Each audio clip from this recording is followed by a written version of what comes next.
बार ऐसा लगता है कि ऐसी स्टोरी जो बहुत ज्यादा सुनी और सुनाई गई है उसको क्यों सुनाया जाए। और उसमें चूंकि हर चीज लोगों को पता है तो थोड़ा सा बोरिंग भी होती है, फैक्ट्स भी मालूम होता है।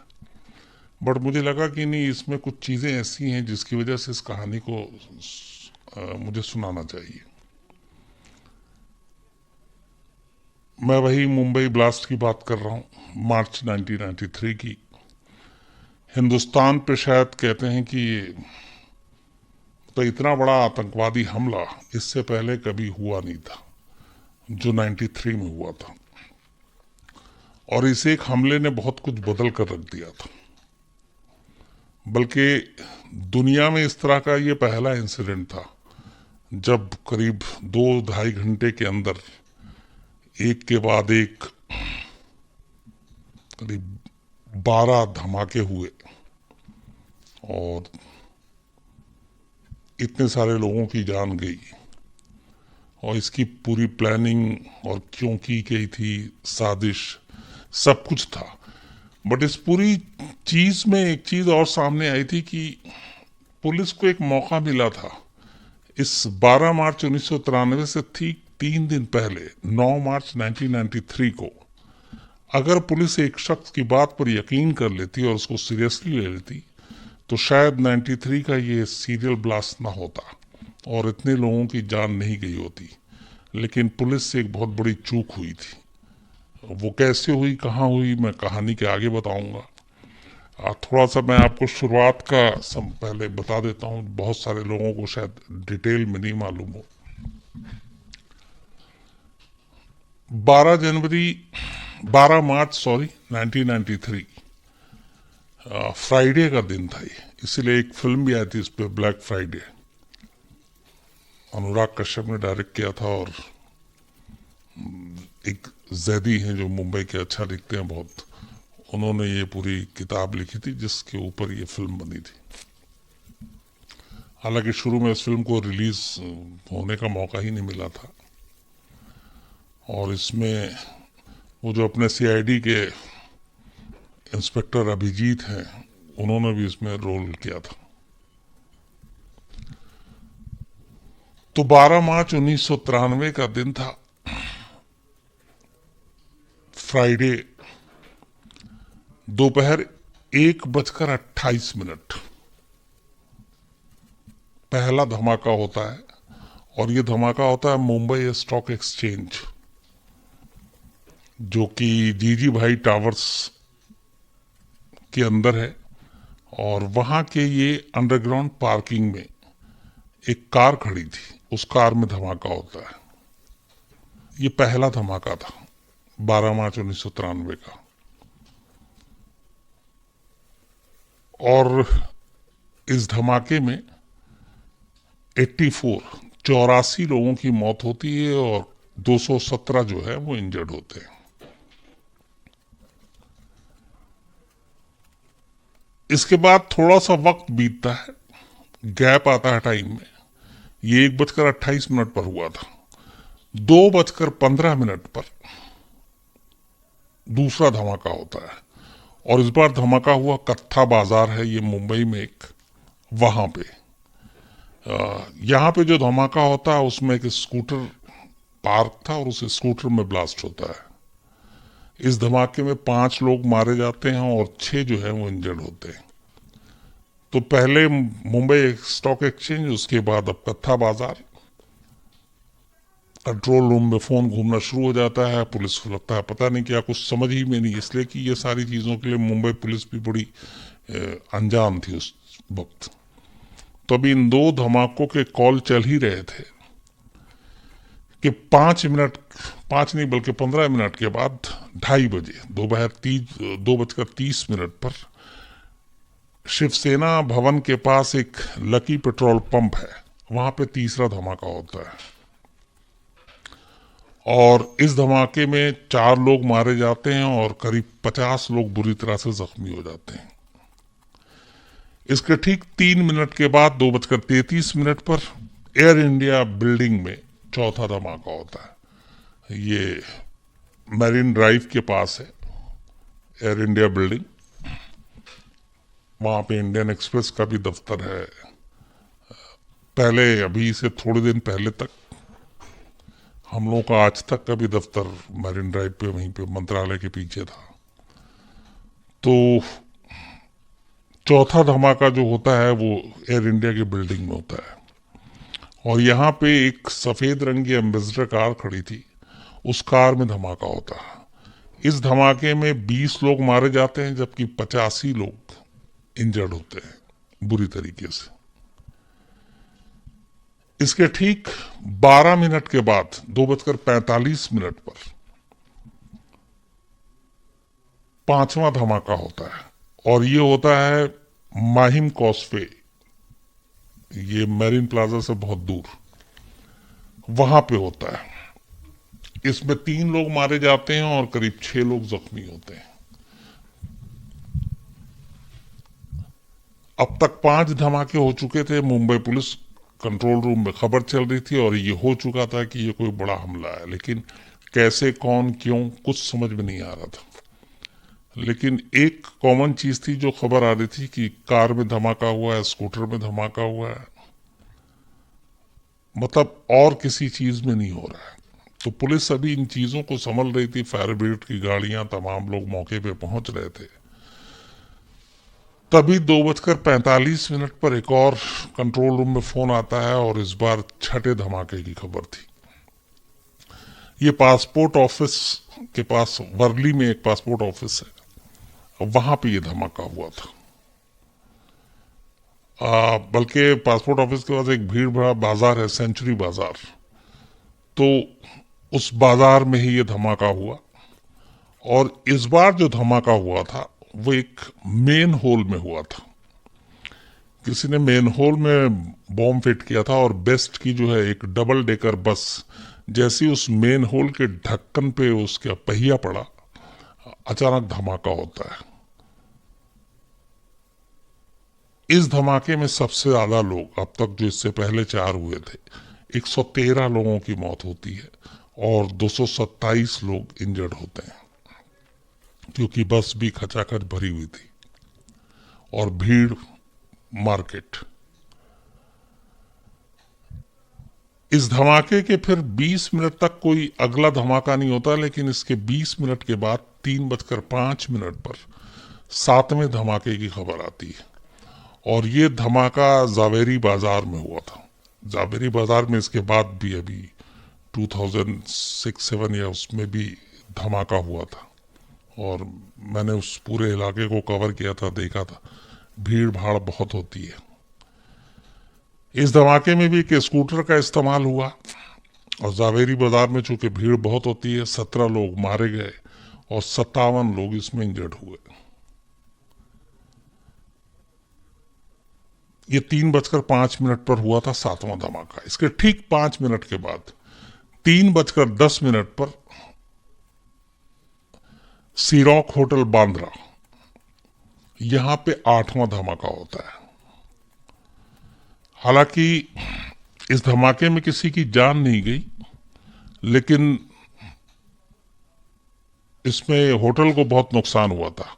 होटल के एक कमरे में आरडीएक्स से भरा हुआ एक सूटकेस रखा हुआ था, और उसमें यह धमाका हुआ था।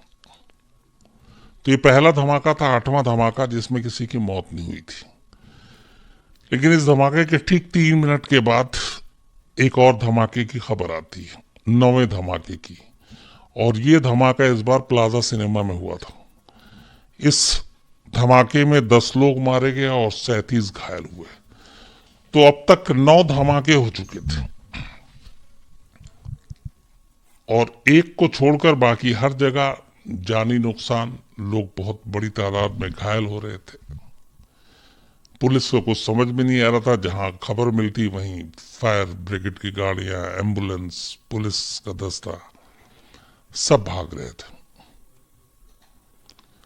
3:20 पर फिर एक मनहूस खबर आती है 10वें धमाके की, और ये धमाका सेंट्रल होटल जुहू, सीरॉक होटल, उसके बाद ये दूसरा होटल जो इसको निशाना बनाया गया, वो सेंट्रल बहुत फेमस होटल जुहू में, वहां पे ये धमाका हुआ।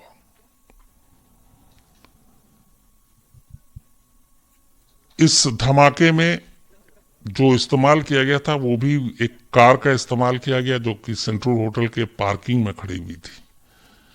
हालांकि यहां पे भी किसी की मौत नहीं हुई, लेकिन 3 लोग इसमें जख्मी हो गए। तो सीरॉक होटल और सेंट्रल होटल, यहाँ पे 2 जगह पे जो धमाका हुआ, इसमें किसी की जान नहीं गई। और उसकी वजह ये थी कि जहां पे ये धमाका हुआ वहां पे उस वक्त कोई आसपास में था नहीं, और इसीलिए जानी नुकसान नहीं हुआ। तो 3:20 पर सेंट्रल होटल में होता है। इसके ठीक 10 मिनट के बाद 11वें धमाके की खबर आती है, और इस बार यह धमाका सहार एयरपोर्ट के नजदीक हुआ। एयरपोर्ट के बाहर, और ये पहली बार था किसी ने हैंड ग्रेनेड से हमला किया, और हैंड ग्रेनेड फेंक कर वो वहां से निकल भागा। इसमें भी कुछ इंजर्ड होते हैं, लेकिन किसी की जान नहीं जाती। इसके ठीक 10 मिनट के बाद 3:40 12वें धमाके की खबर आती है, और यह धमाका सेंट्रल होटल मुंबई एयरपोर्ट के पास हुआ था। इस धमाके में भी 2 लोग मारे जाते हैं और 8 लोग जख्मी होते हैं।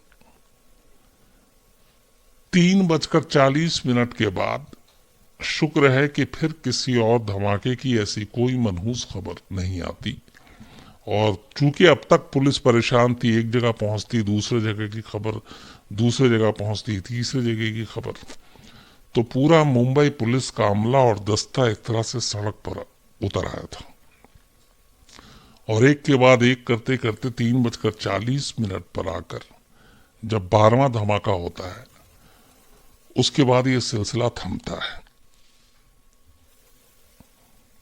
2 घंटे और 12 मिनट टोटल। जो पहला धमाका हुआ था 1:28, और आखिरी यानी 12वां धमाका हुआ 3:40। तो 2 घंटे और 12 मिनट के अंदर मुंबई में 12 धमाके हुए, और इन 12 धमाकों में जब बाद में गिनती की गई लाशों की, तो 257 लोगों की मौत हुई, 700 लोग इंजर्ड थे, और करोड़ों की प्रॉपर्टी जो है वो बर्बाद हो गई। देश और दुनिया में बल्कि सीरियल ब्लास्ट की इससे खौफनाक तस्वीर इससे पहले नहीं देखी गई। अलग अलग हिस्सों में मुंबई पुलिस क्या, हमारे देश की किसी भी पुलिस के लिए एक अजीब सी चीज थी। ऐसा कभी एक्सपीरियंस पहले था नहीं, ऐसा सोचा नहीं था कि ऐसा हो सकता है। लेकिन अब तक ये खबर अब हर तरफ फैलनी शुरू हो गई। हालांकि 93 में जब ये जो सीरियल ब्लास्ट हुआ था, तब ज्यादातर हम लोग न्यूज़पेपर या फिर दूरदर्शन, AIR यानी ऑल इंडिया रेडियो, इन्हीं चीजों पे रहते थे, और प्राइवेट चैनल के नाम पे बस 1-2 चैनल हुआ करते थे। तो ये खबर उस तरीके से सामने नहीं आई, लेकिन ये कि जहां जहां पहुंचनी थी वहां वहां तक पहुंची।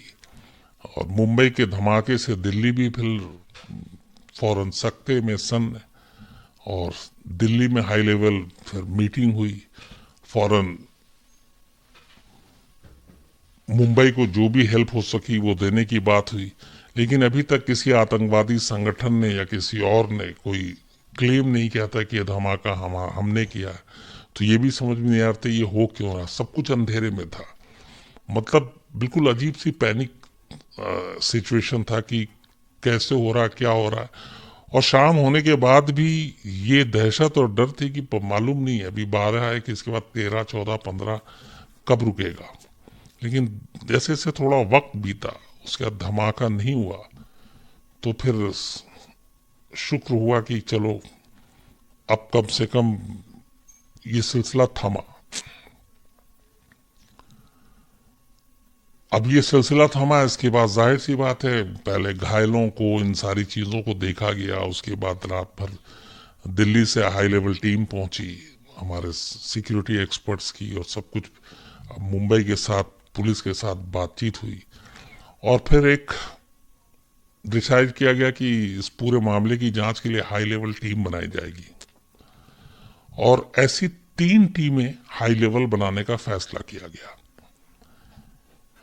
इनमें से एक टीम का जिम्मा दिया गया डीसीपी राकेश मारिया, उस वक्त थे, बाद में ये मुंबई पुलिस के कमिश्नर भी बने। राकेश मारिया के अंडरवर्ल्ड और इन सारी चीजों में पकड़, इन्वेस्टिगेशन बड़ी अच्छी।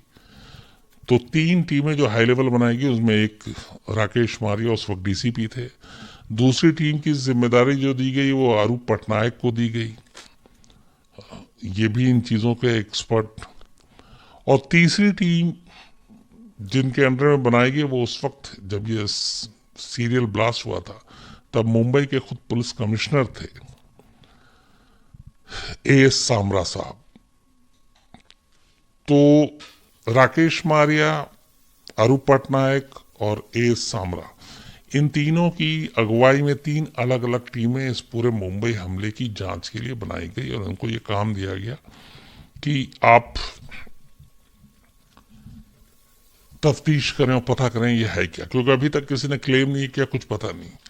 जो शुरुआती तफ्तीश हुई और जितने आई विटनेस थे चश्मदीद से, उनसे इन 12 के 12 जगहों की जब रिपोर्ट ली गई तो एक ही चीज बस रात होते होते सामने आई, और वो ये कि जितने भी ब्लास्ट हुए हैं उनमें से 1 या 2 जगह को छोड़ के जहां पे हैंड ग्रेनेड का इस्तेमाल हुआ था, बाकी हर जगह कार और स्कूटर का इस्तेमाल किया गया धमाका करने के लिए। इसके अलावा कोई जानकारी नहीं, और कौन लोग हैं ये भी कुछ पता नहीं।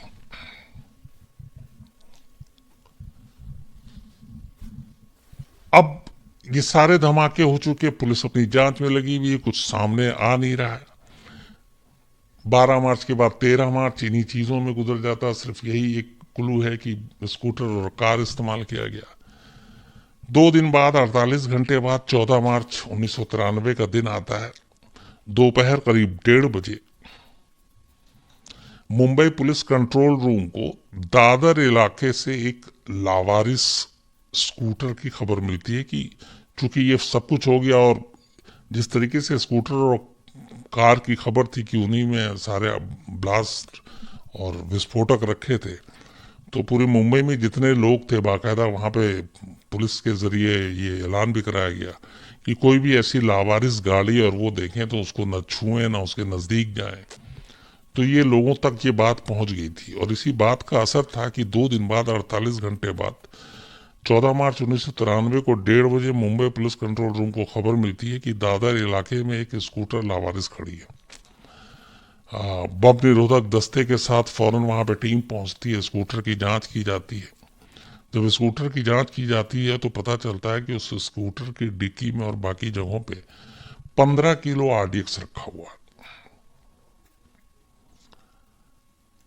इसके बाद ये अंदाजा लगा जाता है कि इस स्कूटर का भी इस्तेमाल 12 मार्च के लिए होना था 15 किलो आरडीएक्स के साथ। सोचिए अगर धमाका होता तो क्या होता, लेकिन किसी वजह से इसमें धमाका नहीं हुआ और इसलिए ये स्कूटर वहां पे खड़ा रहा, लेकिन इसमें ब्लास्ट नहीं हुआ। बॉम्ब डिस्पोजल स्क्वाड ने इसको जो है बॉम्ब को फिर डिफ्यूज कर दिया। 1:30 बजे अभी ये सारी चीजें स्कूटर की खबर ही थी कि उसके थोड़ी देर के बाद फिर पुलिस कंट्रोल रूम को एक खबर मिलती है कि वर्ली इलाके में एक मारुति वैन लावारिस खड़ी है। पहले स्कूटर, लेकिन ये जो स्कूटर ये दादर इलाके में, और वैन की खबर मिलती है वर्ली इलाके से। पुलिस की टीम फौरन वहां पहुंचती है, लावारिस जो मारुति वैन खड़ी थी। इसके बाद बम निरोधक दस्ता उसकी तलाशी लेता है, चेक करता है। उस मारुति वैन से पुलिस को बहुत बड़ी तादाद में हैंड ग्रेनेड, AK-47 राइफल मिलते हैं और उसमें लेकिन विस्फोटक नहीं था। इसके बाद जब इस कार के रजिस्ट्रेशन नंबर की जांच की जाती है तो पता चलता है कि ये कार जो है माहिम इलाके में एक दरगाह रोड पर अल हुसैनी बिल्डिंग है, माहिम इलाके में अल हुसैनी बिल्डिंग। उस बिल्डिंग में रहने वाली रूबीना सुलेमान के नाम पे ये मारुति वैन रजिस्टर्ड है। पुलिस को लगता है कि शायद उसे पहली कामयाबी मिली, क्योंकि एक तो मारुति वैन में सारे हथियार बरामद होना और ये सारी चीजें, लेकिन फिर पुलिस को ये भी लगा कि हो सकता है गाड़ी चोरी की हो, पता नहीं, तो उससे इस रजिस्ट्रेशन नंबर तक पहुंच के भी कोई फायदा ना हो। लेकिन खैर, चूंकि क्लू मिला था, एक तो स्कूटर और दूसरा ये मारुति वैन। तो जब मारुति वैन के रजिस्ट्रेशन नंबर से पहली बार जब एड्रेस का पता चलता है, अच्छा उस स्कूटर के नंबर प्लेट नहीं थे, तो इसलिए उसका रजिस्ट्रेशन नंबर नहीं पता चल रहा था, लेकिन मारुति वैन का रजिस्ट्रेशन नंबर था। और उस रजिस्ट्रेशन नंबर के बाद जब अल हुसैनी बिल्डिंग में फौरन पुलिस की एक टीम जाती है और पता करती है यहाँ कौन रहता है, तो पता चलता है कि एक स्मगलर के नाम पे भी फेमस था, टाइगर मेमन। ये अल हुसैनी बिल्डिंग में उसकी फैमिली रहती है। और ये जो रूबीना सुलेमान है, जिसके नाम पे ये मारुति वैन रजिस्टर्ड है, ये टाइगर मेमन के बड़े भाई जो है सुलेमान मेमन, उसकी वाइफ। तो फौरन पुलिस की टीम अल हुसैनी बिल्डिंग पहुंचती है, लेकिन वहां पहुंचने के बाद देखती है कि अल हुसैनी बिल्डिंग में ही ताला लगा हुआ है और वहां कोई है नहीं। पड़ोसियों से पूछताछ किया जाता है तो पता चलता है कि पूरी फैमिली जो है वो 12 मार्च जिस दिन ये ब्लास्ट हुआ, उसी दिन सुबह सुबह करीब 4 बजे ही घर से पूरी फैमिली निकल गई थी। और उन्होंने ये कहा था कि वो किसी काम से दुबई जा रहे हैं। तो पूरे फैमिली का एक साथ, तो फैमिली के एक दो लोग जाएं तो ठीक है, एक साथ घर छोड़ना, मुंबई छोड़ना, पुलिस को थोड़ा और शक जो है उनका यकीन में बदलने लगता है। तो गाड़ी का रजिस्ट्रेशन नंबर, ऊपर से मेमन फैमिली का अचानक दुबई जाना सेम ब्लास्ट के दिन। तो जब ये चीजें पता चलती है तो फिर पुलिस फैसला करती है कि इस घर के दरवाजे के ताले को तोड़ेंगे और अंदर तलाशी लेंगे, क्योंकि और कोई था नहीं, किसी से पूछ सकते नहीं थे। अंदर जाते हैं, पुलिस की टीम सारी तलाशी लेती है। तलाशी के दौरान उन्हें और तो कुछ नहीं मिलता घर के जरूरी सामान के अलावा, कुछ चाबियां मिलती हैं। उनमें से एक चाबी एक स्कूटर की चाबी थी। तो जैसे ही वो चाबी मिलती है, तो उस वक्त राकेश मारिया जो थे वो ट्रैफिक में थे, डीसीपी ट्रैफिक हुआ करते थे। तो वो चाबी देखी और उसके बाद उन्हें अचानक याद आया कि दादर में एक लावारिस स्कूटर बरामद हुई थी जिसमें 15 किलो आरडीएक्स था। उन्होंने अपनी टीम के एक पुलिस वाले को बुलाया और कहा कि ये चाबी लो और जाकर दादर पुलिस स्टेशन में वो लावारिस स्कूटर जो कि वहीं जब्त खड़ी हुई थी, तो उन्होंने जाकर चेक करो कि ये चाबी उस स्कूटर में लगता है कि नहीं। पुलिस वाला फौरन चाबी लेके दादर पहुंचता है। दादर जाकर उस स्कूटर में चाबी लगाता है, चाबी लगाता है, चाबी घूम जाती है, स्कूटर स्टार्ट हो जाता है। जैसी ये चीज होती है, इसके बाद यकीन हो जाता है कि इस पूरे धमाके का इस अल हुसैनी बिल्डिंग से कोई ना कोई रिश्ता जरूर है। अब चूंकि वैन रजिस्ट्रेशन नंबर अल हुसैनी का और चाबी लग जाना स्कूटर के साथ, तो 2 दिन के बाद मुंबई ब्लास्ट के पहली बार ये एक बहुत बड़ी कामयाबी थी जिससे करीब जा रही थी मुंबई पुलिस अपनी इन्वेस्टिगेशन के सही रास्ते पर। अब ये जब सारी चीजें होती है तो कहते कि चलो टीम तो भाग गई, लेकिन इसके बाकी जो लोग हैं जान पहचान के रिश्ते, चूंकि इनका काम वाम भी था, तो कोई ना कोई तो होगा जो इनके बारे में आप सच बताए। तो ढूंढते ढूंढते पुलिस मेमन फैमिली के, खासतौर पर टाइगर मेमन का एक मैनेजर हुआ करता था असगर मुकादम, तो असगर मुकादम का पता लगता है पड़ोसियों और इनके जरिए। पुलिस असगर मुकादम तक पहुंचती है, असगर मुकादम को उठाती है और फिर उससे पूछताछ शुरू करती है। तो असगर मुकादम ये बयान देता है कि टाइगर मेमन जो है उसने उससे ये कहा था, 11 मार्च को उसकी बात हुई थी कि वो अपनी फैमिली के साथ किसी काम से दुबई जा रहा है, तो वो उनकी पूरी फैमिली के जो है टिकट और बोर्डिंग पास ये लेकर और जो कागजात हैं वो एयरपोर्ट पर मिले सुबह, 12 मार्च की सुबह। तो मुकादम का कहना था कि 12 मार्च की सुबह करीब 4 बजे वो एयरपोर्ट गया और उनको उसने सारे टिकट विकट पकड़ा दिए थे और इसके बाद वो चले गए और उसने ये कहा था कि पीछे में घर का ध्यान रखना। तो एयरपोर्ट पे उनको रवाना करने के बाद असगर मुकादम वापस अल हुसैनी बिल्डिंग आता है। जब वो कहता है कि अल हुसैनी बिल्डिंग में पहुंचा तो उसने देखा कि वहां पे टाइगर मेमन के घर पे उसके गैराज में जावेद चिकना नाम का एक शख्स, यह अंडरवर्ल्ड का है, और उसके कई साथी, कुछ और लोग थे। वो पार्किंग में टाइगर मेमन के कई कार और स्कूटर वहां पे पार्क थी और उन गाड़ियों में और स्कूटर में वो लोग कोई काली चिपचिपी सी चीज, उस वक्त उसने बताया था, जो बयान है उसके, काली चिपचिपी सी चीज भर रहे थे सारे कार में और स्कूटर में, और साथ में एल्युमिनियम की पेंसिल जैसी कोई चीज थी। वो छर्रे और बाकी चीजें होती हैं। तो काली जो चिपचिपी होती है, आरडीएक्स, एक्चुअली उसको कई साबुन भी बोलते हैं, काला साबुन। वो जब आरडीएक्स रॉ होता है तो उसी तरह से दिखता है, तो साबुन के जैसा काला साबुन।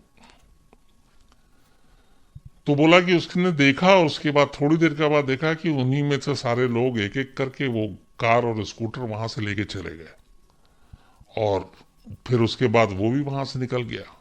यह असगर मुकादम का कहना है। उसके बाद वो घर पहुंचता है। दोपहर के बाद अचानक उसे फिर मुंबई में धमाकों की खबर आती है, लेकिन तब तक उसे पता नहीं था कि ये धमाके उन्हीं स्कूटर और कार में से थे जो टाइगर मेमन के घर से सुबह उसने लोगों को भरते हुए सामान देखा था और जो लेकर गए थे। अब ये सारी चीजें, स्कूटर और कार की बरामदगी, असगर मुकादम का बयान, पूरी फैमिली का एक साथ भाग जाना, साफ साफ इशारा कर रहा था कि इसमें मेमन फैमिली और टाइगर मेमन का हाथ है। लेकिन पुलिस को यह समझ में नहीं आ रहा था कि टाइगर मेमन एक एक मतलब छोटा मोटा एक तस्कर टाइप, स्मगलर टाइप, वो इतना बड़ा साजिश, इतनी बड़ी चीजें, इतना बड़ा धमाका कैसे करे और क्यों कर रहा है और क्यों किया उसने, इस सवाल का जवाब नहीं था और अभी तक कोई क्लेम नहीं कर रहा और कुछ मिल नहीं रहा है। तो पुलिस असगर मुकादम के बयान के बाद एक एक कर टाइगर मेमन उससे जुड़े हुए लोगों को पूछताछ करने लगी, उठाने लगी। धीरे धीरे वक्त भी बीत रहा है, करीब 12-13 दिन गुजर गए। 23 मार्च 1993 को कई जगह पे छापा मारने के बाद पुलिस को अचानक जावेरी बाजार की एक इमारत, जो इमामी मंजिल के नाम से मशहूर है, वो इमारत बंद थी, उस पे भी वहां की सीढ़ियों पर कुछ सूटकेस मिले और ये एक मुखबिर की खबर पे मिले जावेरी बाजार में। तो पुलिस की टीम वहां पहुंचती है, उस सूटकेस को जब खोलती है तो उसके अंदर से 56 राइफल और करीब 200 हैंड ग्रेनेड मिलते हैं। और इसका पता कहीं ना कहीं असगर मुकादम ने जो बाकी ठिकानों के बारे में बताया था कि टाइगर मेमन का कहां कहां है, तो इमामी मंजिल के बारे में भी एक उसने जिक्र किया था। तो जहां जहां वो बता रहा था पुलिस की टीम वहां वहां जा रही थी। तो वहां से इस सूटकेस में 200 हैंड ग्रेनेड और 56 AK-56 राइफल सूटकेस में मिली।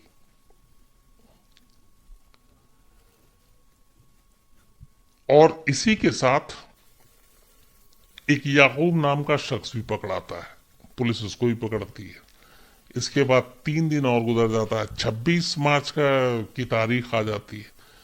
26 मार्च को फिर याकूब की निशानदेही पर पुलिस जो है मुंब्रा के मोबीन नगर इलाके में एक घर पर दबिश डालती है और उस घर से पुलिस को आरडीएक्स से भरे हुए 32 बैग मिलते हैं, 32, जिसका वजन करीब 1032 किलो था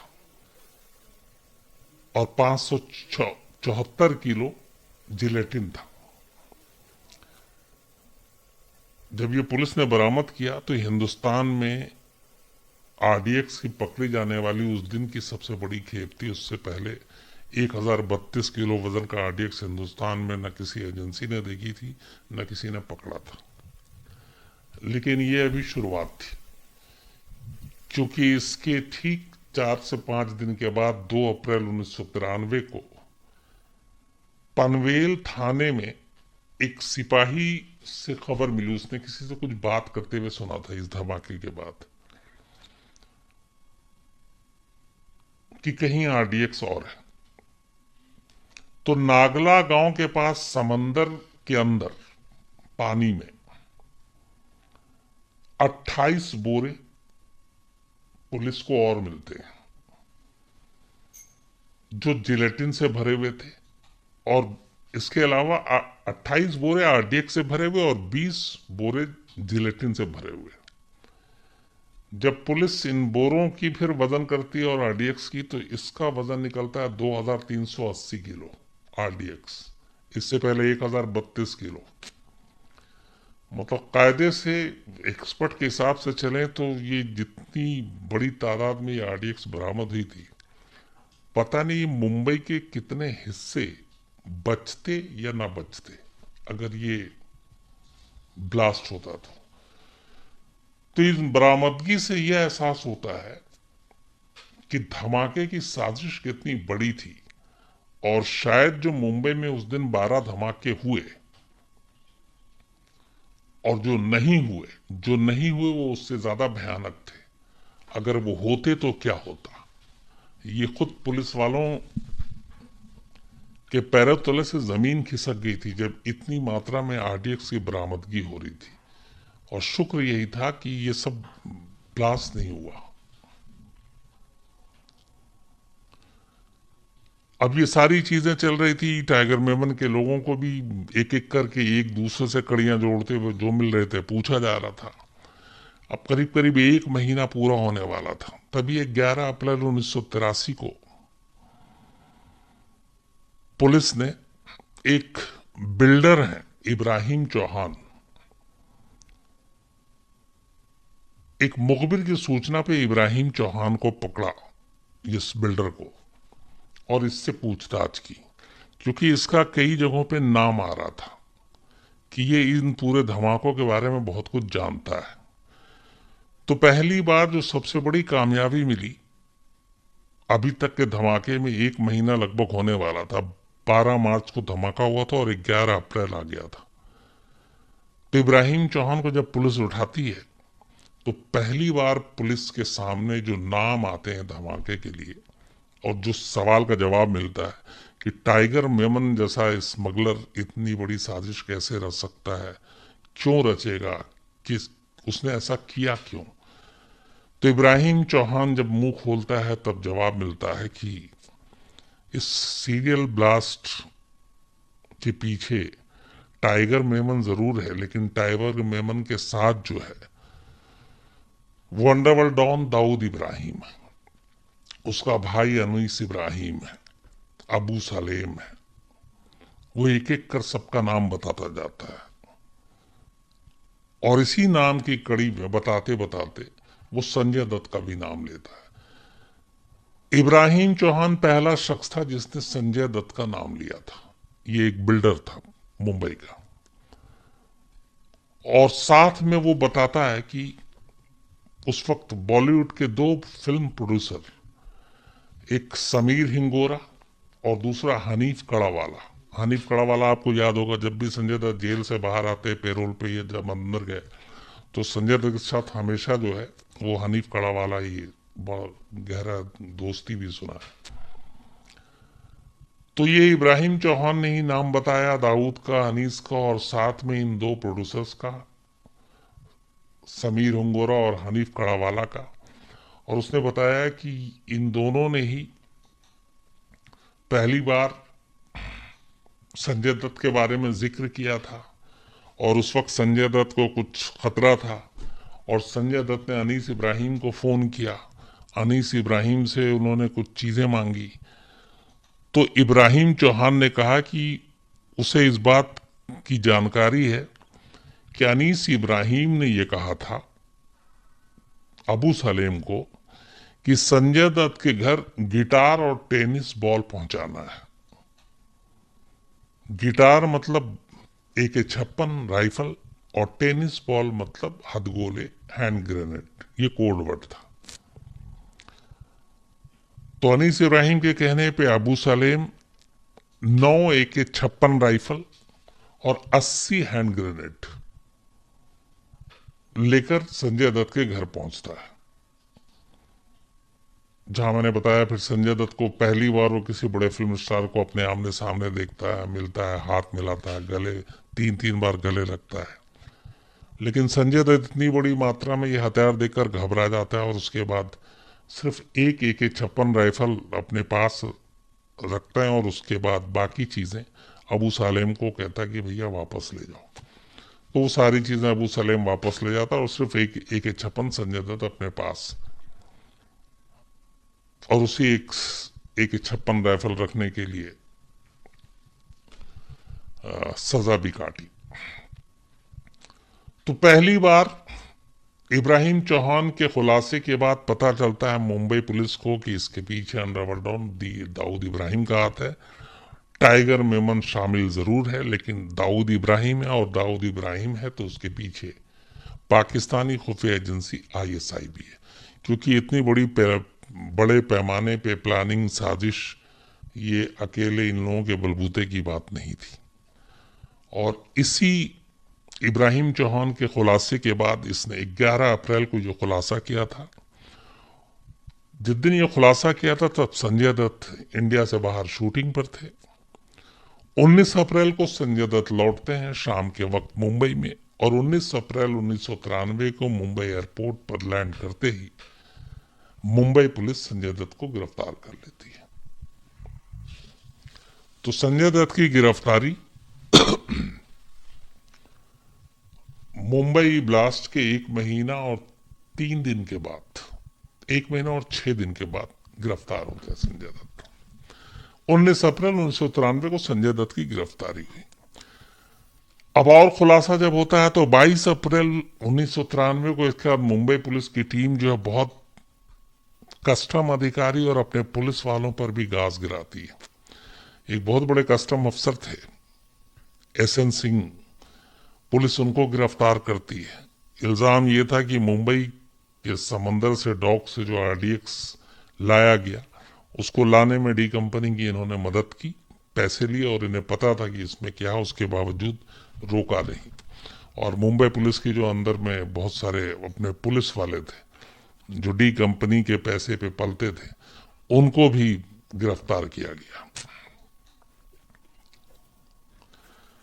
इसके बाद इधर जांच चल रही है। तभी 10 मई 1993 की तारीख आती है।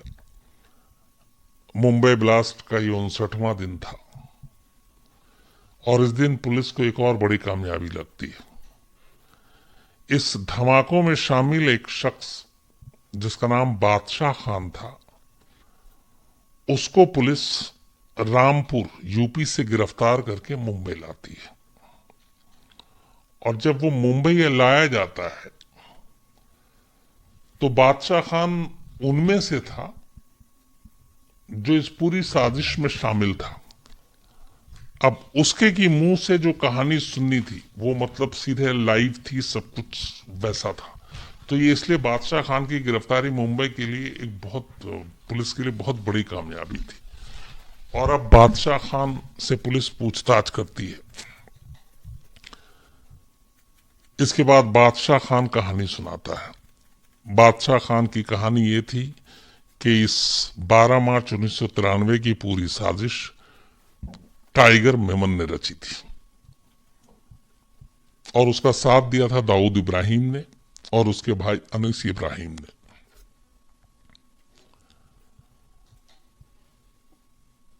जो बादशाह खान का बयान है उसके हिसाब से टाइगर मेमन और उसके जो साथी हैं जावेद चिकना, अनवर थीबा, इम्तियाज और याकूब, इन लोगों को जिहाद के नाम पर पहले अपने साथ मिलाया और फिर कहा कि लड़कों को तैयार करो और टीम बनाओ। इन लोगों ने लड़कों को तैयार किया। टोटल 19 लड़के चुने गए। 19 लड़कों को चुनने के बाद उन्हें बम बनाने, बम रखने, हथियार चलाने की ट्रेनिंग देने के लिए दुबई के रास्ते पाकिस्तान भेजा गया।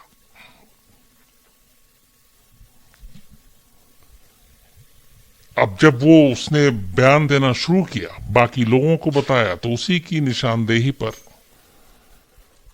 फिर बाद में एक टीम वडोदरा जाती है मुंबई की, और वहां के तुलसी होटल के कमरा नंबर 204 में 3 और आरोपी जो थे, जो बॉम्ब रखने वाले थे, वो गिरफ्तार होते हैं, जिनमें एक मोहम्मद सईद, एक उस्मान खान और एक रईस। इन तीनों को गिरफ्तार करके लाया जाता है। तो अब बादशाह खान के साथ साथ और भी पुख्ता सबूत, अब ये लोग भी कहानी बताते हैं पूरी प्लानिंग की। और ये तीनों वो थे जो पाकिस्तान बाकायदा ट्रेनिंग लेने के लिए गए थे टाइगर मेमन के कहने पर। इनके बाद इनके और साथियों जब ये नाम बताते हैं, पता बताते हैं, तो फिर उनकी भी गिरफ्तारी होती है। और इस तरह से गिरफ्तारी का सिलसिला चल पड़ता है। एक को पकड़ते हैं वो दूसरे के बारे में बताता है, दूसरे को पकड़ते हैं वो तीसरे के बारे में बताता है। और जब इन सारे लगभग जो मेन कल्प्रिट थे उनको पकड़ लिया गया, जो बॉम्ब रखने वालों में शामिल थे स्कूटर और कार में, तो उनसे पूछताछ के बाद जो पहली बार पता चलता है मुंबई पुलिस को कि ये इतनी बड़ी तबाही क्यों, एक एक तस्कर, एक स्मगलर, वो ऐसी आतंकवादी हरकत क्यों, तो पता चला कि 12 मार्च 1993 दरअसल 6 दिसंबर 1992 का बदला था। 6 दिसंबर 1992 को अयोध्या में जब बाबरी मस्जिद गिराई गई, उसके बाद दंगा हुआ था, और वो दंगा देश के कई जगहों पे हुआ, और वही दंगा मुंबई में भी हुआ था। और उस दंगे में देश भर में बहुत सारे लोग मारे गए थे। इस दंगे में टाइगर मेमन का ऑफिस कहते हैं कि जला दिया गया था, और इस बात से वो इतना ज्यादा गुस्से में आ गया था कि उसने कहा था कि इसका बदला लेंगे। लेकिन उसके अकेले के बलबूते की बात नहीं थी, लेकिन वो था कि कुछ करना है।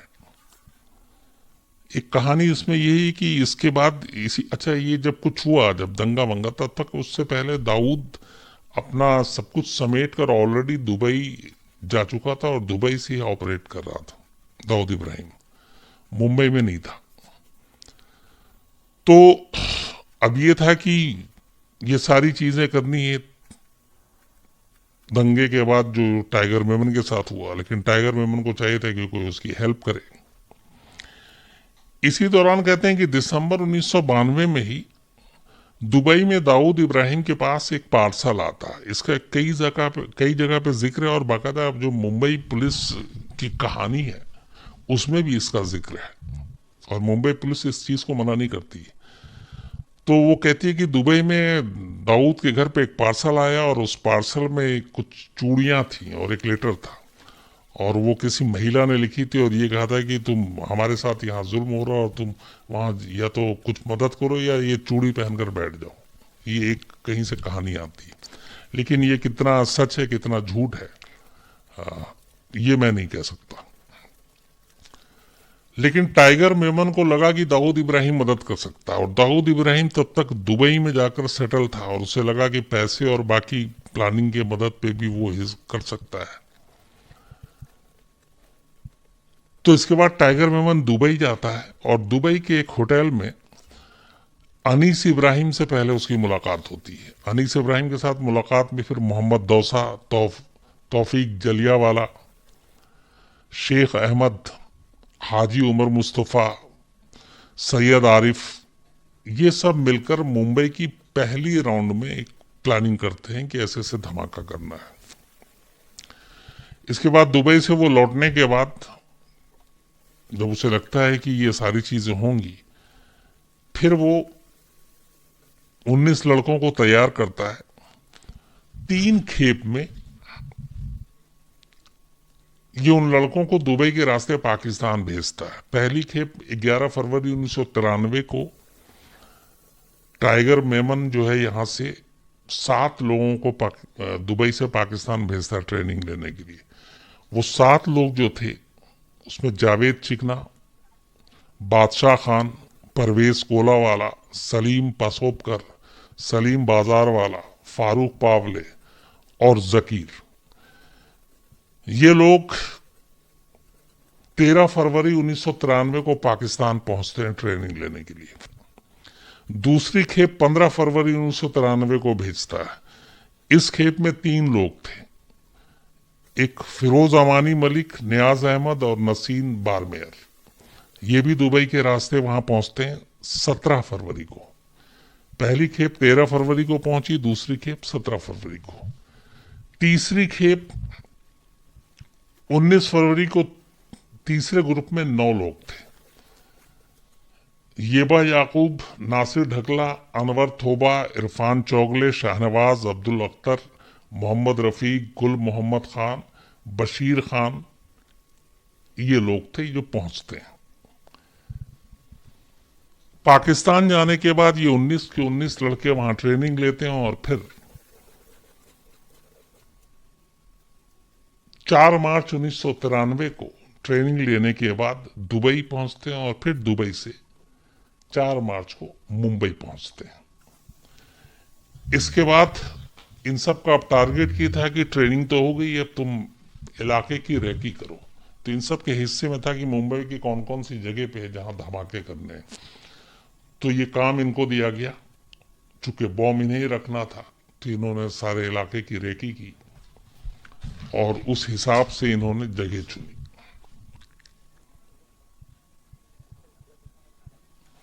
लेकिन 4 मार्च को आने के बाद ये रेकी कर रहे थे। अगले 4 दिन तक तो सब कुछ ठीक चल रहा था। 8 मार्च को अचानक, मैंने एक नाम आपको अभी सुनाया जो तीसरे खेप में गया था, गुल मोहम्मद,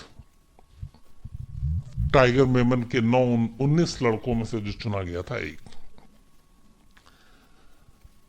ट्रेनिंग लेने के बाद, लौटने के बाद और रेकी करने के दौरान 8 मार्च को यानी पाकिस्तान से आने के चौथे ही दिन गुल मोहम्मद की सोच अचानक बदल जाती है और वो अपने आप को इस मुहिम से अलग कर लेता है और वो अपने एक साथी को बता देता है कि मैं ये सब काम नहीं करूंगा।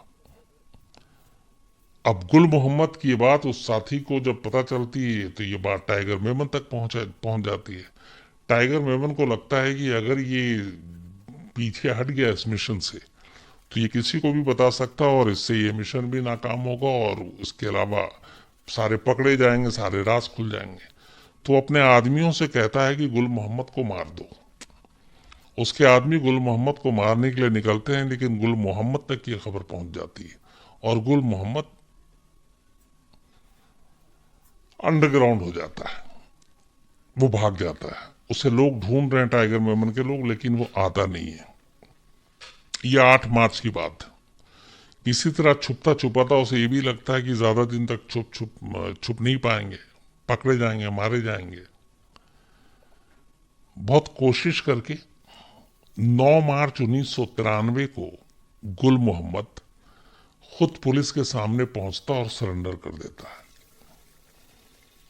और सरेंडर करने के बाद बाकायदा जिस पुलिस के पास था उनको वो पूरी चीज बताता है कि वो पाकिस्तान में गया था, ट्रेनिंग लेकर आया है, टाइगर मेमन का नाम बताता है, ये भी बताता है कि यहाँ पे मुंबई में बहुत बड़ा सीरियल ब्लास्ट होने वाला है और मुंबई स्टॉक एक्सचेंज और शिवसेना भवन समेत कई जगहों का नाम भी बता देता है, क्योंकि 3-4 दिन रैकी हो गई थी, उस रैकी में कुछ चीजें फाइनल हो गई थी, तो स्पेसिफिक वो बताता है कि ये स्टॉक एक्सचेंज भी निशाने पर है, एयर इंडिया बिल्डिंग भी निशाने पर है, शिवसेना भवन भी निशाने पर है।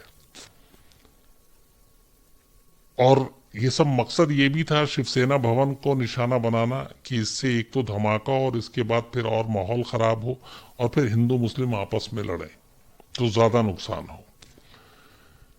लेकिन ये सारी चीजें वो बताता है खुलकर, पुलिस यकीन नहीं करती।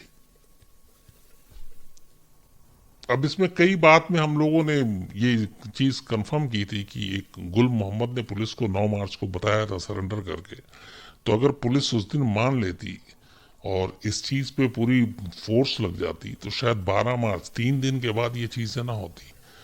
तो उसमें पुलिस की एक ही दलील थी, हालांकि उसको अब कमजोर दलील कहें या ताकतवर दलील कहें मुझे नहीं मालूम, का ये कहना था कि हाँ उसने ये सब कुछ तो बताया लेकिन डेट नहीं मालूम था। अच्छा, ये फैक्ट है कि जब 9 मार्च को इसने सरेंडर किया और 8 मार्च तक रैकी हुई, तब तक टाइगर मेमन ने डेट नहीं बताया था कि डेट क्या होगा। अगर डेट शायद पुलिस को पता होते कि 12 मार्च को, तब तो जाहिर सी बात है कि पुलिस अलर्ट पे होती, पकड़ लेती। लेकिन यहाँ यह भी है कि अगर डेट नहीं भी मालूम था तो भी पुलिस उसकी इंफॉर्मेशन पे बाकी इन्वेस्टिगेशन कर सकती थी और उन तक जिनके साथ ये खुद गया था, जो 19 लड़के थे, उन्हीं को उठा लेती तो ये मिशन फेल हो सकता था, रुक सकता था। लेकिन पुलिस से गलती ये हुई, मुंबई पुलिस से, कि उन्होंने गुल मोहम्मद की बातों को बहुत सीरियसली नहीं लिया और उन्होंने इस पे कोई कदम नहीं उठाया। अब इधर दूसरी तरफ जैसे ही इसके सरेंडर की खबर बाहर आ गई, टाइगर मेमन तक पहुंची, अब पूरी टीम घबरा गई कि ये तो सरेंडर कर दिया, इसने सब कुछ पुलिस को बता दिया होगा,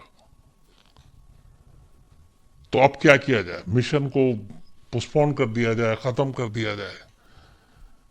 और तब पहली बार पता चला कि एक्चुअली जो टाइगर मेमन है, ये जो 12 मार्च 1993 को ब्लास्ट हुआ मुंबई में, ये 12 मार्च 1993 उसने ये चुना नहीं था, ये उसकी तारीख ही नहीं थी। उसको ये करना था अप्रैल में, अगले महीने, मार्च में नहीं बल्कि अप्रैल 1993 में शिवाजी की जयंती के मौके पर। असली प्लानिंग ये थी कि शिवाजी की जयंती के मौके पर चूंकि भीड़ होगी, बहुत सारी रैलियां निकलेंगी, बाकी चीजें होंगी, तो वहां पे अगर इस तरीके से आरडीएक्स और सारे प्लान की जाए तो तबाही ज्यादा होगी। तो उसका जो मेन था, जो उसने छुपा कर रखा था, अभी तक अपनी टीम से भी शेयर नहीं किया था, वो ये था कि शिवाजी जयंती पर अप्रैल में ये धमाका करना है। लेकिन जैसे ही पता चला कि गुल मोहम्मद पकड़ा गया तो उसे लगा कि अब ये टाइम बहुत है और इस टाइम तक रोकना इस मिशन को, तो शायद इसमें फिर पुलिस दबिश भी डाल सकती है, कभी पकड़ भी सकती है। तो उसने अचानक प्लान किया और कहा कि नहीं, ये 9 मार्च को सरेंडर करता है और 10 मार्च को डिसाइड हो जाता है कि जो मुंबई में ब्लास्ट होगा वो 12 मार्च को होगा, अगले 48 घंटे में। और इसी के बाद 12 मार्च का डेट फिक्स हो जाता है, अप्रैल से पहले ही। सारे लड़कों को जिसको ट्रेनिंग दी गई थी उसके बाद ये अचानक बुलाता है, सबको बताता है, और 12 मार्च के लिए एक ambassador car, 2 Maruti van, 3 Maruti 800 car, एक कमांडर जीप, एक मोटरसाइकिल और 4 स्कूटर टाइगर मेमन के घर पे लाया जाता है। इन सब में आरडीएक्स और ये सारी चीजें रखी जाती हैं। और 12 मार्च की सुबह सबसे पहले मेमन फैमिली अपने घर से निकलकर एयरपोर्ट पहुंच जाती है। लेकिन जाने से पहले जो टाइमर, ये सारे बॉम्ब टाइमर थे, टाइम के हिसाब से इसमें इनकी टाइम फिक्स की गई थी। और ये जो टाइम फिक्स किया था खुद टाइगर मेमन ने जो टाइम बताया था हर एक का, पहला था 1:28 और आखिरी 3:40। ये टाइम टाइगर मेमन को पता था दुबई के लिए प्लेन पकड़ने से पहले ही। तो 12 मार्च की सुबह करीब 6 या 7 बजे की फ्लाइट थी टाइगर मेमन की। 6-7 बजे अपने पूरे फैमिली के साथ उड़ जाता है और 1:28 का पहला टाइम फिक्स करता है और 3:40 का 12वां और आखिरी, और ये निकल जाता है। कहते हैं कि जब इस पूरे ब्लास्ट को बाद में दाऊद इब्राहिम ने वहां दुबई में बैठ के खबर और ये सुनी, तो पहले तो दाऊद इब्राहिम की भी हवा खराब हो गई थी कि उसे लगा कि टाइगर मेमन ने शायद कुछ बीच में चीजें नहीं बताई कि इतना बड़ा धमाका होगा, इतनी बड़ी तबाही होगी। तो वो यहाँ पे एक चीज इन दोनों के बीच में आई कि शायद वो भरोसे वाली, कि तुमने ऐसा नहीं बताया था पर यहां ऐसा हो गया। और इसी की बात कहते हैं कि इस तबाही के बाद दाऊद इब्राहिम ने पहली बार, उस वक्त ये खबर भी आई थी कि इतना घबरा गया था कि उसने एक बड़े नेता के साथ फोन पे बात की और अपने आप को सरेंडर करने के लिए तैयार हो गया था। बट उसकी 2 शर्तें थी। एक, कि इस ब्लास्ट के साथ उसका नाम न जोड़ा जाए और उसके खिलाफ जो बाकी सारे केस है वो बंद कर दिए जाए और पुलिस की वो हिफाजत में रहेगा। लेकिन सरकार जाहिर सी बात है कि ऐसी शर्तें नहीं मानती, तो इसलिए वो शर्त नहीं मानी गई और उसके बाद से फिर दाऊद, दुबई भी उसके लिए लगा खतरा है, तो वो गायब हो गया। और आज करीब 26 साल हो गए दाऊद का, हमें आज भी इंतजार है। बाद में खैर इस पूरे मामले में जितने भी लोग थे सब पकड़े गए। पुलिस ने फिर 30 जून 1995 को टाडा कोर्ट में इस केस का ट्रायल शुरू किया। बाद में मामला सीबीआई को दे दिया गया था। सीबीआई ने करीब 16,000 पन्नों की चार्जशीट दाखिल की। इसमें टाइगर मेमन और दाऊद इब्राहिम ये लोग मुख्य आरोपी बनाए गए। इनके अलावा कुल 124 लोगों को इसमें आरोपी बनाया गया। इनमें से आज भी करीब 35 अभी भी फरार हैं, जिनमें दाऊद इब्राहिम भी है, टाइगर मेमन भी है, जबकि 7 लोग गैंगवार या एनकाउंटर में मारे गए। लंबी सुनवाई के बाद 2007 में अदालत ने पहली बार अपना फैसला सुनाया था, जिसमें 12 आरोपियों को सजाए मौत मिली थी। हालांकि बाद में फिर कोर्ट में, ऊपरी कोर्ट ने उनको उम्र कैद में बदल दिया। एक याकूब मेमन सिर्फ बचा जिसे फांसी हुई। दाऊद इब्राहिम, टाइगर मेमन, अनीस इब्राहिम, तौफीक जलियावाला और जावेद चिकना, ये सब कानून की पहुंच से दूर हैं। आज भी इनका इंतजार है कि ये पकड़े जाए और तब इनके खिलाफ मुकदमा चले।